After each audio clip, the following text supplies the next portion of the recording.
August grenade হামলা মামলায় বিএনপির সিনিয়র মহাসচিব তারেক রহমানকে অব্যাহতি দেয় বাংলাদেশ জাতীয়তাবাদী তরুণ দল নারায়ণগঞ্জ মহানগরের উদ্যোগে বিশাল এক আনন্দ মিছিল অনুষ্ঠিত হয়েছে।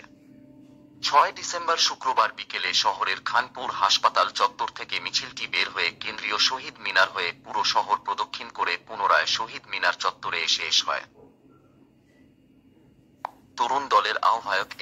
এম সিফাত উল্লাহর নেতৃত্বে এবং নারায়ণগঞ্জ মহানগর কমিটির সদস্য শহীদ প্রার্থী দেলোয়ার হোসেন দেলুর সঞ্চালনায় এ সময় উপস্থিত ছিলেন জাতীয়তাবাদী তরুণ দলের কেন্দ্রীয় কমিটির যুগ্ম সাধারণ সম্পাদক এম সাইফুল আলম সরকার, নারায়ণগঞ্জ জেলা কমিটির সাধারণ সম্পাদক মাজহারুল ইসলাম বাবু, সেলিম, খোকন এবং ইমরান হোসেন খান, শেখ রাশেদ, হারুন অর রশিদ, শামীম কবির সহ নারায়ণগঞ্জ মহানগর কমিটির নেতৃবৃন্দ।